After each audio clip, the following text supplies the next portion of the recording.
बहुत हो गई। इंडिया आज गुड आफ्टरनून नहीं है, इंडिया हार रही है मैच, तो इसलिए बहुत दुख की बात है। तो हम लोग कर रहे थे हाइब्रिडेशन, बताया था ना मैंने, कितने हाइब्रिडेशन बता दिए थे, सारे निकालना सिखाया था, है ना, सिखाया था निकालना। तो अब हम क्या करने वाले हैं कि एक कंस्ट्रक्ट कर रहे हैं शेप का टेबल, है ना, और हाइब्रिडेशन एंड शेप। अब बताओ ये कौन सी थ्योरी अभी हमने पढ़ी थी, वैलेंस बॉन्ड थ्योरी, उसमें लोन पेयर का तो लेना देना था नहीं ज्यादा, है ना। सो shape not considering lone pair, not considering क्या, नॉट कंसिडरिंग। तो देखते हैं अगर हाइब्रिडेशन sp है, हाइब्रिडेशन क्या है sp, तो शेप कैसा होगा, लीनियर, ये शेप कैसा होगा लीनियर। अगर हाइब्रिडेशन sp2 है तो शेप कैसा होगा, ट्रायंगुलर प्लेनर, ठीक है ना। अच्छा लीनियर है तो बॉन्ड एंगल कितना दिख रहा है आपको, 180 है ना, ये पूरा बॉन्ड एंगल, और 120 यहाँ दिख रहा है, सो यहाँ बॉन्ड एंगल्स 120 होंगे। अगर हाइब्रिडेशन sp3 है तो टेट्राहेड्रल, टेट्राहेड्रल ऐसा दिखता है, ठीक है, टेट्राहेड्रल। यहाँ बॉन्ड एंगल्स कितने होते हैं, 109 डिग्री 28 मिनट्स, मतलब 109.5 डिग्री अप्रॉक्स, 109.5 डिग्री अप्रॉक्सिमेटली। अगर sp3d है तो ऐसा शेप होगा, ट्राइगोनल बाइपिरामिडल है, ट्राइगोनल बाइपिरामिडल।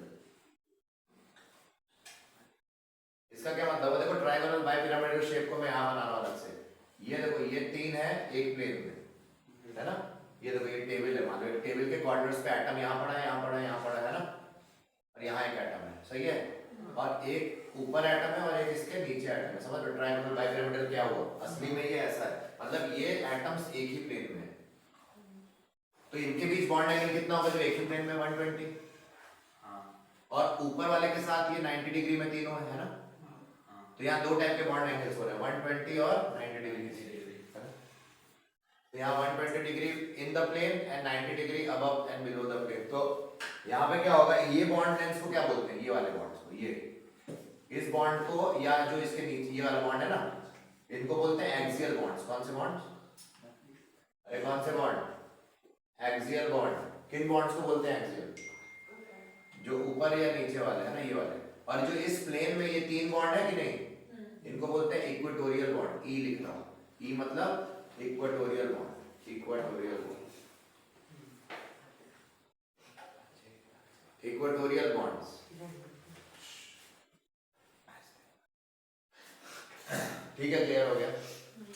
अब देखो एक्सियल और इक्वेटोरियल बॉन्ड्स, एक्सियल बॉन्ड्स और इक्वेटोरियल बॉन्ड में ये है कि जनरली अगर कोई इलेक्ट्रोनेगेटिव एटम है, क्या है, यानी कि more electronegative atom always try to prefer to occupy axial bond, ठीक है, पोजीशन, एक्सियल बॉन्ड पोजीशन, मतलब यहाँ पे कौन आना चाहेगा, जो ज्यादा इलेक्ट्रोनेगेटिव है, और जो कम इलेक्ट्रोनेगेटिव होगा वो इक्वेटोरियल पे जाना चाहेगा, ठीक है ना। Less electronegative will try to occupy equatorial, या सुनो एक और चीज, लेस इलेक्ट्रोनेगेटिव हो या लोन पेयर हो, क्या हो, ये दोनों हमेशा इक्वेटोरियल पे ही प्रेफर करते हैं, अगर जरूरत पड़े तो ही प्रेफर करेंगे इक्वेटोरियल पोजीशन, ठीक है ना। वरना ये किस पे प्रेफर कर, और मोर इलेक्ट्रोनेगेटिव एटम क्या करेगा, एक्सियल पोजीशन, ठीक है, ठीक है। तो अलग अलग लोकेशंस पे अलग अलग पोजीशंस, ठीक है, प्रेफर्ड है। अब सुनो sp3d हो गया, यहाँ जगह नहीं है, यहाँ बना रहा हूं। अगर हाइब्रिडेशन sp3d2 है तो शेप कैसा है, ऑक्टाहेड्रल, क्या है,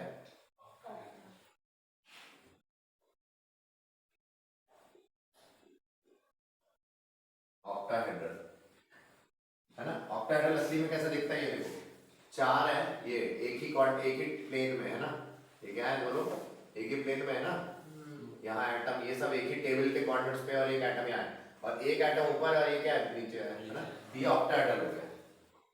तो ये जो बनाया है एक्चुअली में वैसा है, क्लियर। तो यहाँ बॉन्ड एंगल्स क्या है, यहाँ भी 90 डिग्री और यहाँ भी 90 डिग्री, समझ लो हर जगह 90 डिग्री है, और इनके बीच ऐसे, इसके और इसके बीच क्या है, 180 है ना, समझ लो। तो अगर ऐसे देखो ट्रांसपोजिशन पे, इनको बोलते हैं ट्रांसपोजिशन, तो 180, ठीक है। sp3d3 है, उसका शेप होता है trigonal, sorry pentagonal bipyramidal, pentagonal bipyramidal. ठीक है, ये हो गया पेंटागोनल बाइपिरामिडल। उसके पहले कैसे ऑक्टा? हाँ, ऑक्टाहेड्रल, ऑक्टाहेड्रल है ना। तो यहाँ पे जैसे एटम, कितने एटम है? 1 2 3 4 5 6 7 8, एक ऊपर एक नीचे। ठीक है। तो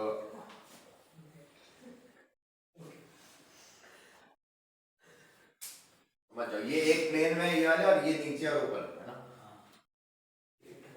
तो ये हो गया हमारे सारे जो वैलेंस बॉन्ड थ्योरी को ध्यान में रखते हुए, हाइब्रिडाइजेशन को भी ध्यान में रखते हुए जो शेप प्रिडिक्ट किए गए, है ना।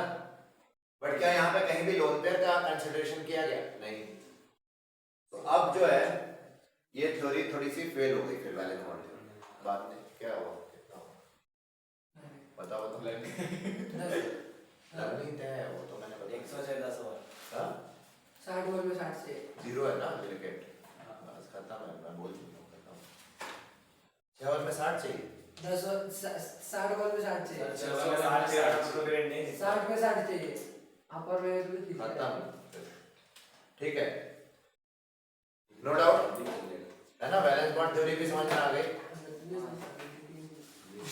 अच्छा चुप हो जाओ। ये देखो, जैसे अगर बात आओ मुझे बताओ BF3 में BF3 का शेप कैसा होगा? BF3 का आपसे शेप पूछे तो पहले क्या निकालेंगे? जब भी शेप आए तो हाइब्रिडाइजेशन, पहले हम क्या निकालेंगे? हाइब्रिडाइजेशन। तो बोरॉन का यहाँ पे सेंट्रल एटम, यहाँ पे जैसे अपना यहाँ पे मतलब जो सेंटर बोल रहे हैं, बोरॉन जो है हमारा मेन एटम अगर मैं बोलूँ है ना, जो सेंटर पे रहने वाला है, तो बताओ यहाँ पे बोरॉन की हाइब्रिडाइजेशन क्या होगी?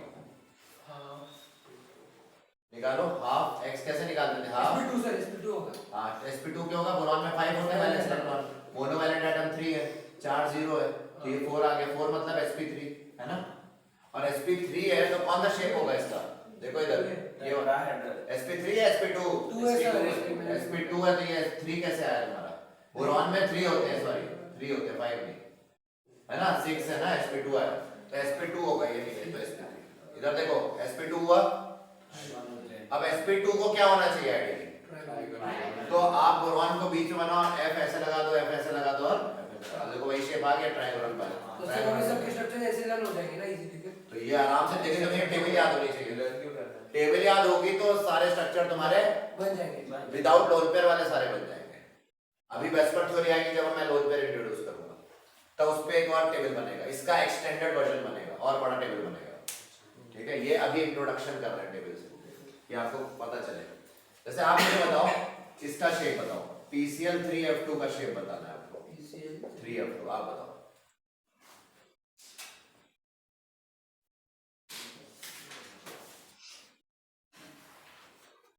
ठीक है सर वो मेरा बोलो सैटेलाइट सैटेलाइट मजा के गिर जाएगा।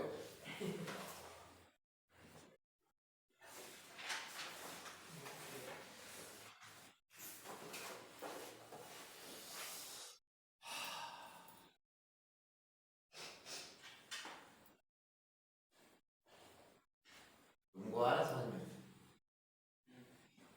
तुम्हें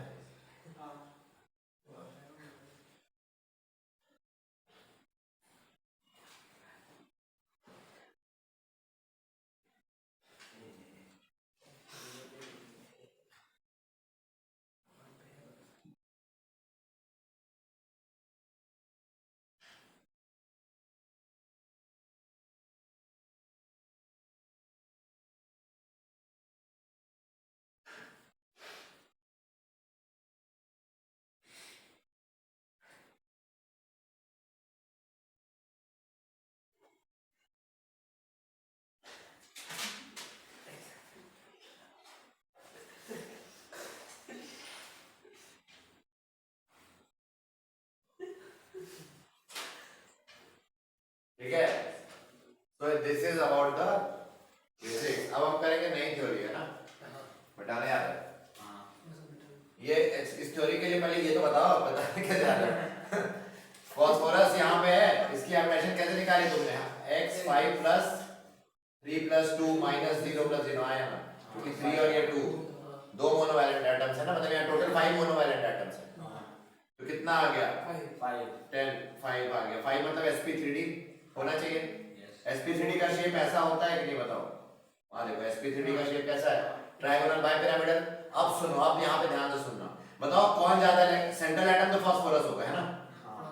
अब बताओ फ्लोरीन क्लोरीन में कौन ज्यादा इलेक्ट्रोनेगेटिव? फ्लोरीन। तो फ्लोरीन किधर ऑक्यूपाई पहले प्रेफर करेगा? यहाँ पे, क्योंकि वहां लिखा है ना एक्सियल पोजीशन पे कौन आता है, और अब ये बचा खुचा कहाँ चला जाएगा क्लोरीन? यहाँ पे। ये हो गया इसका ट्रायगोनल बाइपिरामिडल शेप, ऐसा बनाओ। और कोई तरीके से आप यहाँ पे क्लोरीन नहीं लगा सकते कभी भी, क्योंकि वो ये मोर लेस इलेक्ट्रोनेगेटिव इलेक्ट्रोनेगेटिव हां फ्लोरीन, तो फ्लोरीन हमेशा इधर आएगा। पता ठीक है। चला। और एक चीज और बता दूं, जो एक्सियल बॉन्ड लेंथ होती है, एक्सियल बॉन्ड्स होते हैं ना, ये वीकर होते हैं, are weaker than equatorial bond length, are weaker than equatorial bond length. Bonds कौन से ज्यादा स्ट्रॉन्गर हो गए, यानी कि इक्वेटोरियल, यानी कि पहले कौन टूटेगा अगर रिएक्शन हुई तो? एक्सियल पहले टूटेगा है ना, क्योंकि वीकर कौन है? एक्सियल। तो बताओ अगर मैं PCl3F2 को हीट कर दूं तो क्या बनेगा?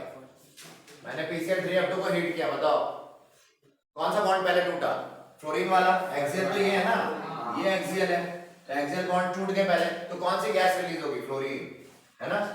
और इसलिए PCl3 प्लस F2 में टूटता है, ये वेरी इंपॉर्टेंट। देखो इनऑर्गेनिक की रिएक्शन केमिकल बॉन्डिंग से जुड़ी होती है ना, समझ रहे कैसे स्ट्रक्चर जान के आप निकल। हाँ, क्यों निकला फ्लोरीन? ऐसा चार ऑप्शन आएगा, एक ऑप्शन में क्लोरीन होगा, एक ऑप्शन फ्लोरीन होगा, एक में ClF होगा, समझ रहे हो? तो आपको पता होना चाहिए कि इसका स्ट्रक्चर कैसा है, तो आप इसको, आपको पता चल गया फ्लोरीन गैस ही निकल सकती है क्योंकि वो एक्सियल बॉन्ड्स पे है ना। इस टाइप के क्वेश्चन आते हैं। कितना हो गया वो तो बताओ। बहुत ही 123 चौका मारा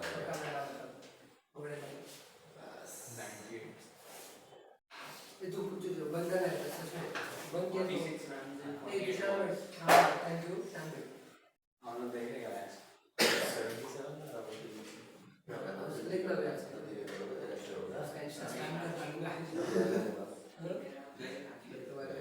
वो तो मैं पहले ही बोल दिया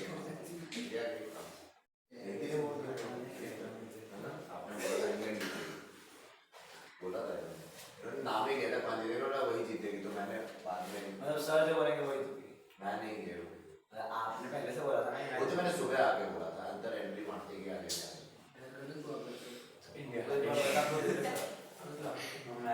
मैच पहले मैं लिए थे, मैं पहले बता देता मत दे।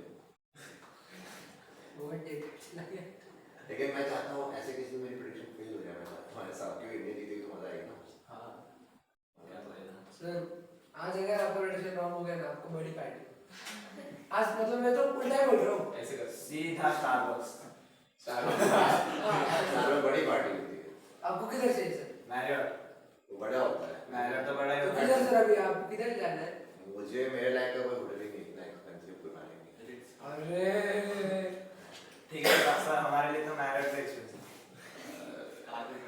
मैं दे दूंगा तुमको। सर वो ऑस्ट्रेलिया लेके जाएगा तो फाइनल। सर निखिल बोल रहा है काजू ड्राई फ्रूट में दे दो। सर माँ का मजाक सर नहीं माँ का मजाक नहीं कर रहे, इंडिया फाइनल चले काजू ड्राई फ्रूट मैं दे दूंगा तुमको, यहाँ पे है ना आज तो निकल बहुत पसंद है।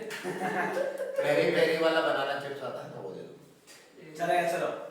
यार नहीं चलो मेरी तरफ से ट्रीट। वो छोड़ो, इंडिया जीती तो आपको सर बड़ी पार्टी, मजाक नहीं कर रहा। और इंडिया हारे तो आप हमें पार्टी। नहीं नहीं इंडिया जीती तो पार्टी। वो तो मैंने प्रेडिक्ट कर ही दिया था। देखो तो सर आपका प्रेडिक्शन राइट हो रहा है तो उसकी पार्टी मैं पार्टी नहीं कर सकता, इंडिया आके अपनी पार्टी करने का। आज कैसा है ना, उतना शुभ दिन नहीं है।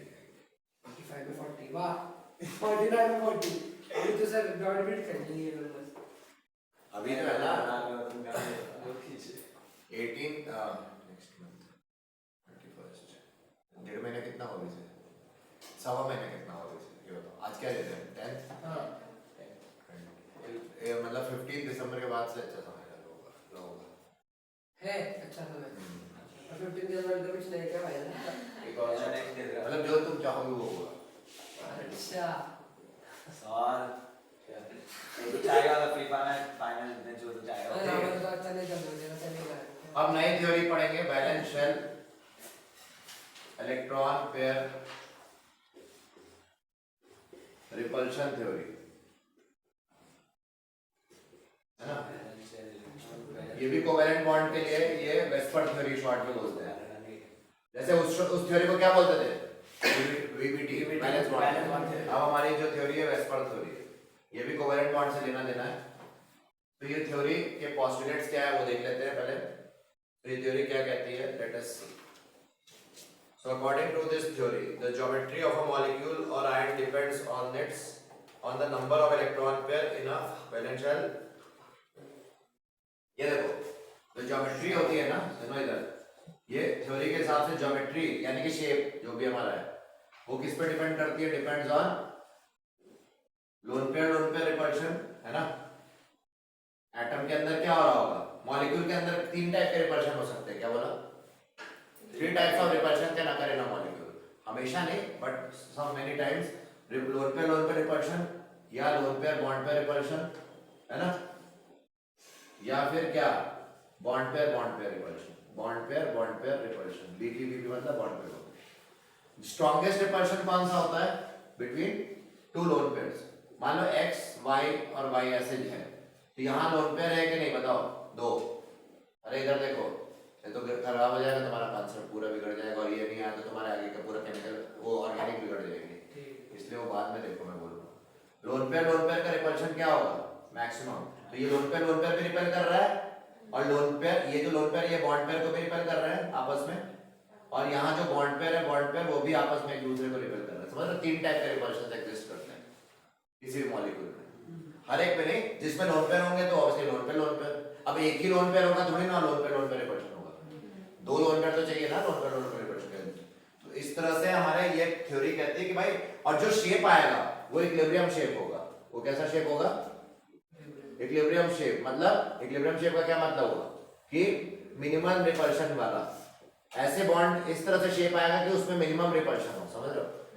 It will adjust itself to minimize the repulsion. जैसे आपको मैं आप यहाँ बैठे हो क्लास में और किसी आपके दुश्मन को बैठा दूं, और उस वो भी आपकी क्लास में पढ़ना है, उसको भी, है ना, आपका दुश्मन। आप वो यहाँ पे मैंने क्या किया, आपके बगल बैठा दिया तो आप अनकंफर्टेबल होते हो। तो आप क्या करो, मैं दुश्मन को बोल दूं चलो लास्ट बेंच पे चलो, एकदम डायगोनली ऑपोजिट बैठा लास्ट बेंच पे, तो आप थोड़ा फिर भी स्टेबल फील करोगे ना। एग्जांपल दे रहा हूं, क्योंकि मिनिमम रिपल्शन होगा, आपकी उसकी लड़ाई होना, वहां पे फिर बहसबाजी नहीं होगी, समझ रहे हो। वैसे ही ये इस तरह से अपने आप को रीएडजस्ट करते हैं शेप की, क्या होता है, स्टेबल रहे, है ना, मिनिमम रिपल्शन रहे। तो ये कहता है ये थ्योरी, ठीक है। तो वेस्पर थ्योरी समझ में आ गई। तो रिपल्सिव इंटरैक्शन की बात डिटेल में इसने करी थी, ऑब्वियसली बहुत कुछ कहता है, पर शॉर्ट में बता दिया आपको वेस्पर थ्योरी क्या है। अब देखो इसका फायदा कैसे उठाना है, ये मिटाना है। इसका फायदा ये देखो, पहले तो इसको it helped us to predict the bond angles and shapes दोनों। ये थ्योरी से हमें क्या फायदा हुआ बताओ, helps to predict bond angles, helps to predict bond angles and shapes of various molecules, because इसने एग्जैक्ट शेप निकालने की कोशिश की, बिकॉज ये मिनिमम रिपल्शन की थ्योरी पे काम कर रहा था कि लोन, बिकॉज इसने इलेक्ट्रॉन्स को नेग्लेक्ट नहीं किया, आप समझ रहे हो, इलेक्ट्रॉन पेयर्स को नेग्लेक्ट किया क्या उसने, नहीं, समझ रहे हो। तो वैलेंस बॉन्ड थ्योरी यहाँ पे अच्छी है कि इलेक्ट्रॉन पेयर को भी शेप एक्सप्लेन करने में या बॉन्ड एंगल एक्सप्लेन करने में अकाउंट में ले रही है, जबकि वहां पे नहीं हो रहा था, पहले नहीं हो रहा था ऐसा, है ना। सो आप देखो इसका फायदा देखते हैं। तो जैसे अगर मैं आपसे बोलूं अमोनिया का बॉन्ड एंगल ज्यादा या PH3 का, फॉस्फीन का, तो अगर आपसे पूछा जाए बॉन्ड एंगल किसका ज्यादा, अब आप सुनो कैसे करोगे। एग्जांपल दे रहा हूं कैसे इस थ्योरी का इस्तेमाल करेंगे। इधर देखो, अमोनिया का स्ट्रक्चर ऐसे होता है, जनरली आपको पता है, आपको बताया था ये ऐसा है मान लो। तो अब आप क्या करोगे, यहाँ लोन पेयर होता है, आया ना, तो यहाँ पे क्या होगा, लोन पेयर रिपल्शन, क्या यहाँ लोन पेयर रिपल्शन हो रहा है, नहीं, क्योंकि एक और लोन पेयर चाहिए ना। तो कौन सा रिपल्शन हो रहा होगा, लोन पेयर बॉन्ड पेयर, पर वो तो यहाँ पे भी हो रहा है। तो ये उतना सिग्निफिकेंट नहीं, सबसे ज्यादा सिग्निफिकेंट यहाँ पे कौन सा रिपल्शन हो रहा है, बॉन्ड पेयर कौन सा। अब देखो कैसे इस्तेमाल करेंगे, बताओ नाइट्रोजन ज्यादा इलेक्ट्रोनेगेटिव या फास्फोरस।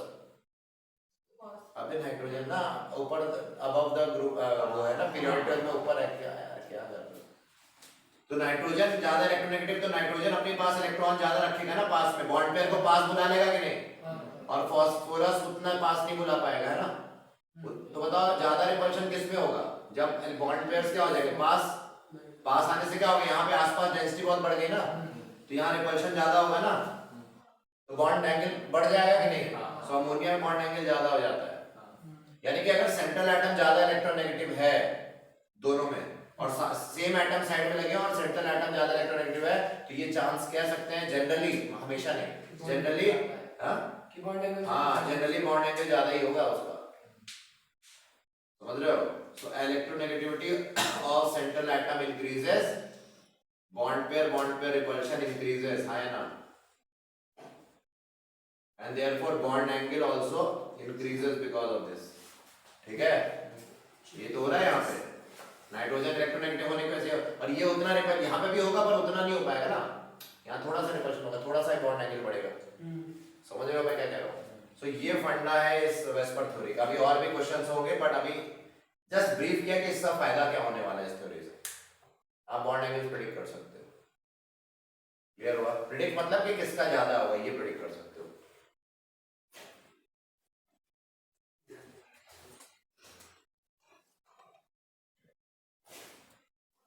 ठीक है, समझ में आ गया क्या? बस फिर क्या है,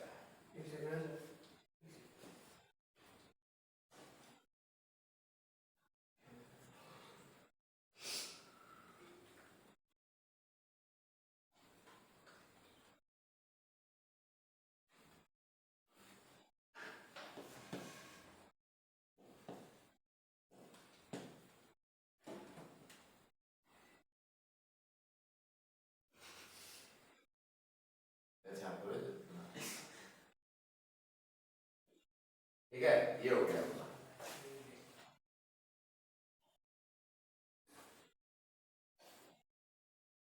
अभी और क्वेश्चन तो बाद में करेंगे, पहले वेस्पर थ्योरी आपको समझ में आई क्या क्या क्या फायदा है। और देखो इसका एक और एडवांटेज है वेस्पर थ्योरी का। सर ये सिर्फ बट बॉन्ड एंगल प्रेडिक्ट हुआ ना, शेप कैसे पता चला? अभी बता रहे हैं ना शेप कैसे प्रेडिक्ट हुआ। ये देखो अब मैं तो बताऊंगा कि ज्योमेट्री कैसे प्रेडिक्ट होती है इससे, अरे ये देखो अब बात करना बहुत इंपॉर्टेंट चीज बता रहे हैं। अब मैं हाइब्रिडाइजेशन यहाँ लिख रहा हूँ, देखो शेप विदाउट लोन पेयर है ना, मतलब जब हमने लोन पेयर को कंसीडर नहीं किया जो पहले था है ना, जो बैलेंस बॉन्ड थ्योरी वाले में बता चुका हूँ मैं, ये वही तो है ना विदाउट लोन पेयर। और अब जो नया शेप ले रहा हूँ शेप विद लोन पेयर, मतलब लोन पेयर कंसीडर करते हुए, मतलब ये थ्योरी यहाँ वेस्पर थ्योरी आ गई कि नहीं। अब अरे इलेक्ट्रॉन लोन पेयर कंसीडर कर रहे हैं ना हम, तो अगर हाइब्रिडाइजेशन sp है तो क्या है लीनियर, यहाँ पे भी कुछ नहीं, यहाँ तो लीनियर ही होगा। sp2 है तो ऐसा शेप था कि नहीं, क्या है ट्रायगोनल प्लेनर है या ना। अब बताओ अगर मान लो ये बॉन्ड हटाया मैंने, ये वाला बॉन्ड हटाया और यहाँ पे क्या लगा दिया लोन पेयर, तो ये पॉसिबिलिटी है, मतलब ये शेप कैसा दिख रहा है, बेंट दिख रहा है कि नहीं, एंगुलर टाइप। हम बोलेंगे ये बेंट या एंगुलर जैसा भी दिख रहा है ना ये, इवन तो ऐसा कम केस है पर बेंट एंगुलर बोल सकते हैं अगर आ गया तो, पूछा जाए तो, आया ना, समझ रहे हो। एक बॉन्ड हटाया, क्या किया, एक लोन पेयर लगाया, क्या कर रहे हैं हम यहाँ पे, एक बॉन्ड पे हटाओ, जितने बॉन्ड पे हटाओगे उतने यहाँ लोन पेयर लगाओगे तो अपने आप लोन पेयर हटते जाएंगे कि नहीं। अब सुनो जैसे sp3 है, आप बताओ sp3 में आइडियल शेप क्या होना चाहिए विदाउट लोन पेयर, ये टेट्राहेड्रल। अब सुनो एक बॉन्ड पेयर हटाया, एक लोन पेयर लगाया, कौन सा बॉन्ड पेयर हटाया, ये वाला, तो यहाँ पे क्या लगा देंगे लोन पेयर, ऐसे बना दें, लोन पेयर को ऐसे बना दें, तो ऐसे बना सकते हो आप चाहो तो, है ना, चाहो तो आप ऐसे ही बना लो, ठीक है। यहाँ एक लोन पेयर लगाया, बॉन्ड पेयर हटा के क्या बन गया ये शेप, पिरामिडल, क्या हो गया पिरामिडल, यानी कि ऐसा बन गया कि नहीं अमोनिया जैसा, ये पिरामिडल शेप होता है, ठीक है ना। देख लो ऐसे दिख रहा है, एक लोन पेयर और 3 बॉन्ड पेयर दिख रहा है ना, एक लोन पेयर 3 बॉन्ड पेयर। अब सुनो एक और बॉन्ड हटा दें, एक और बॉन्ड हटाया और क्या लगाया, 2 लोन पेयर, जितने बॉन्ड हटाओगे उतने लोन पेयर लगाओगे, क्लियर हुआ। उसी के हॉरिजॉन्टली, मतलब कहने का है कि sp हाइब्रिडाइजेशन में एक ही केस है, sp2 में ये और sp3 में और भी केसेस आ रहे हैं, है ना। अरे sp3 में कितने केस हैं, दो ये और ये वाले दो, टोटल 3। इसका क्या नाम हुआ? जनरली ये बेंट या वी शेप है, पर इसको हम लोग डिस्टॉर्टेड टेट्राहेड्रल बोल रहे हैं अभी के लिए। क्या बोलेंगे? क्योंकि टेट्राहेड्रल से आ रहा है ना, तो डिस्टॉर्ट हो गया टेट्राहेड्रल। ठीक है, अब सुनो, फिर आ जाओ इस पे। sp3d है तो क्या होना चाहिए था आइडियली, आप बताओ। ट्राइगोनल बाइपिरामिडल ये बताया था, होना क्या चाहिए था ये। अब बताओ लोन पेयर किस पोजीशन पे आना चाहेंगे, अगर आना भी चाहेंगे तो इक्वेटोरियल। तो मैं एक बॉन्ड हटाऊंगा तो लोन पेयर किधर लगाऊंगा? इक्वेटोरियल पे। अरे यहाँ लगा दे रहा हूँ ना लोन पेयर। तो अब ये कैसा दिख रहा है आपको? सीसॉ है ना, जैसे इसको घुमा दो, बच्चे नहीं झूला झूलते वैसा। और ये देखो एक और बॉन्ड पे, एक और मैंने हटाया तो कहाँ पे हटाऊंगा? ये दोनों को हटा दूं, अरे ऐसा, ये बॉन्ड रहने दिया मैंने, ये दोनों बॉन्ड्स को हटा दिया तो लोन पेयर यहाँ डाला, कैसा बन गया? T shape. अरे इसमें से मैंने ये दोनों बॉन्ड्स को हटा के लोन पेयर लगाया, दो लोन पेयर लगाया तो कैसा हो गया? T shape. और अगर मैंने तीनों बॉन्ड पे हटा दिए यहाँ इक्वेटोरियल, मतलब ये इधर एक आ गया लोन पेयर, इधर भी आ गया और इधर भी आ गया, तो ये कैसा दिख रहा है? लीनियर। एक स्ट्रेट लाइन बन गई ना ऐसे।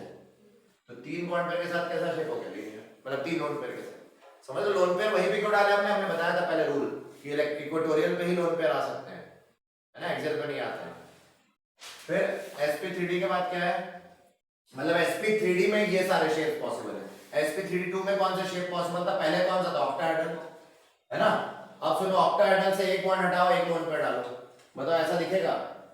मान लो ये लोन पेयर हटाया, ये क्या हो गया? Square pyramid. क्या हो गया?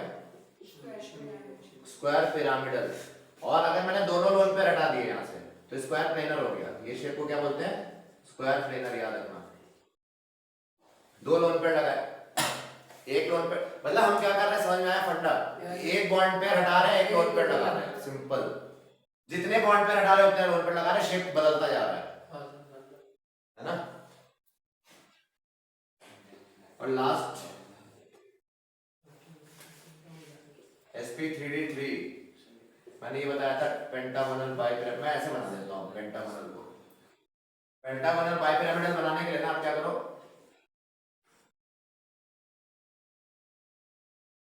ऐसा बना दो, आप ऐसा बना दो पेंटागोनल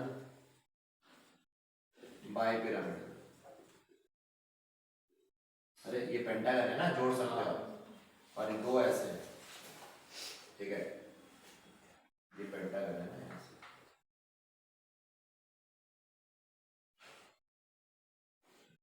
ये पेंटागन मान लो, और ये ऊपर और नीचे, वो मतलब। और अब सुनो क्या करना है, सुनो, अगर आपने एक बॉन्ड पेयर हटाया, एक लोन पेयर लगाना, देखो क्या करो आप, पहले ऑक्टाहेड्रल जो होता था, ऑक्टाहेड्रल ऐसा होता था, इसको डिस्टॉर्ट कर दो, मतलब ये बॉन्ड ऐसे टेढ़ा कर दिया है ना, देखो ट्रिक बता रहा हूं, ये ऑक्टाहेड्रल जैसा होता था उसी को टेढ़ा कर दो यहाँ पे, और टेढ़ा करके, और यहाँ पे कितने बॉन्ड हो गए? एक बॉन्ड बच गया, तो यहाँ पे क्या लगा दो? Lone pair. देखो यही सेम शेप है, बट यहाँ पे मैंने एक बॉन्ड हटा के, ये वाला हटा के क्या लगा दिया? Lone pair. तो इसको बोला गया डिस्टॉर्टेड ऑक्टाहेड्रल, डिस्टॉर्टेड ऑक्टाहेड्रल, ठीक है ना। ऑक्टाहेड्रल शेप को मैंने डिस्टॉर्ट किया पहले, और फिर लोन पेयर लगा दिया, है ना। तो ये सारे केसेस है हमारे। अगर ये समझ गए हो तो आपने वेस्पर थ्योरी में जो कह रही है बात, वो सारी बात समझ ली है। और अब हम इस पे क्वेश्चंस कर सकते हैं, तो नोट करो।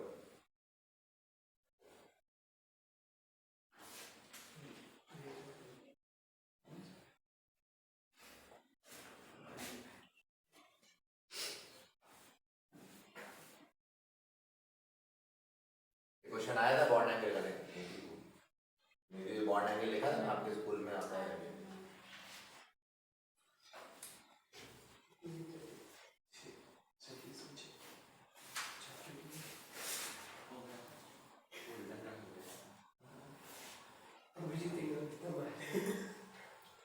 ठीक है ना, क्लियर हो गया, कोई डाउट नहीं। अब मुझे ये सारे शेप बना के दिखाओ, चुप हो जाओ, बात ना करो, बहुत बात कर रही है। देखो predict shapes of,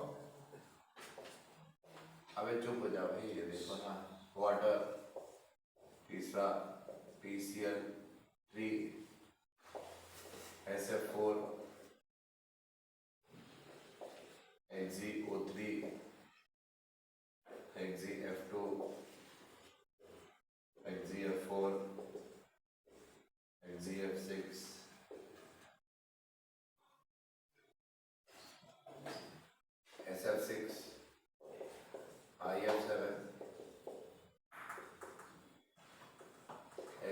OF2 XeO2F2 ClF3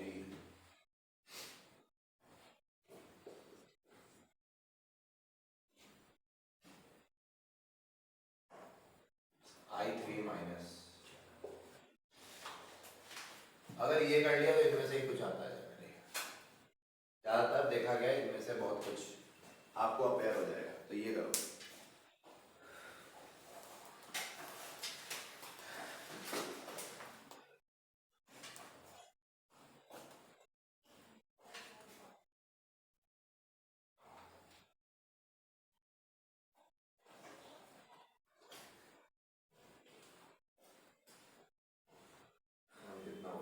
खत्म हो गई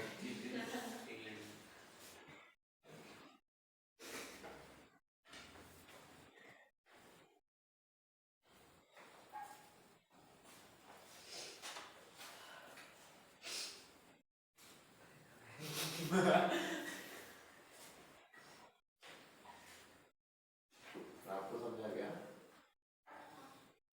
पूरा, सब कुछ आ गया, फील हो गया। फील हुआ कि नहीं, वही तो इम्पोर्टेंट है। बस फील हुआ कि नहीं अंतर, फील हुआ कि नहीं आपको ये ड्रॉप अंदर तक, अरे मतलब पूरा मेमोरी तक।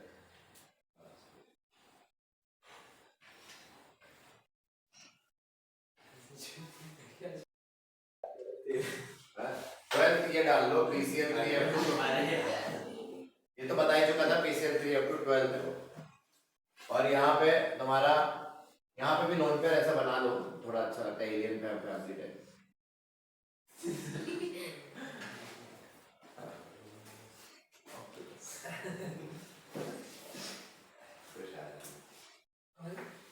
खुश हो ना? सब दोनों डिप्रेस्ड अभी। क्यों? हारी ना इंडिया।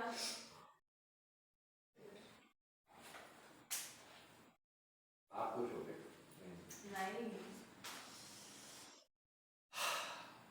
ये क्या गलती हो गई इसमें? पाकिस्तान का कुछ चांस नहीं था, उधर वो नेदरलैंड जीती और अपने भी क्वालिफाई हो गए। इंडिया इतना अच्छा खेली थोड़ी। ठीक है, तो ये जो सारे शेप्स हैं आपको करने हैं, होमवर्क आप ले लो। चलो ये करके आना है, खत्म हाँ, करके चलेगा। बट ये टेबल याद कर लेना, तभी ये क्वेश्चन बनेगा। ट्राई करोगे? Yes, sir. पक्का। सॉल्व एक कोई ट्राई कर दें, जैसे एक बता देना, सर वो PCl3F2 वो तो बता ही चुका। तो वो हो गया। SF4 बता दे रहा हूँ, ध्यान देखो SF4 कैसे करेंगे, ध्यान दो। SF4 का स्ट्रक्चर देख लो, एक बता रहा हूँ, बाकी ट्राई करना। X पहले हाइब्रिडेशन निकालो सल्फर की। सल्फर में कितने होते हैं? 6 वैलेंस। कितने मोनोवैलेंट एटम सराउंडिंग है? 4। Plus minus 0. तो कितना आ गया? 5। 5 मतलब आइडियली क्या होना चाहिए ऐसा, बट क्या इतने एटम है हमारे पास? नहीं, 5 एटम और यहाँ डेढ़, तो यहाँ सल्फर डालेंगे, फ्लोरीन पहले ही कहाँ ऑक्यूपाई करेंगे? यहाँ पे। और यहाँ पे अब बचा हुआ तो यहाँ पे भी फ्लोरीन ऑक्यूपाई करेंगे। तो बताओ ये पोजीशन ऑक्यूपाई हो पाए क्या ये वाली? नहीं ना, तो इसको मिटा के क्या डाल देंगे वहाँ पे? और लोन पे डालती है, कौन सा शेप हो गया? सीसॉ। यानी कि SF4 जो है उसका स्ट्रक्चर सीसॉ है, ऐसा बनेगा। समझ में आया कैसे किया? जो एक्सपेक्टेड है पहले वो बना लो। एक्सपेक्टेड हम ये था, बट ऐसा कितने आइटम है वो देख लो, और फिर जो बच गया बॉन्ड वहां लोन पे लगा दो, है ना? हो गया ना ये सिंपल। और इस टेबल के हिसाब से लगाना होगा आपको। सो इस टाइप का एक करें, मैंने करके दिखाया, बाकी आप ट्राई करोगे। ठीक है ना?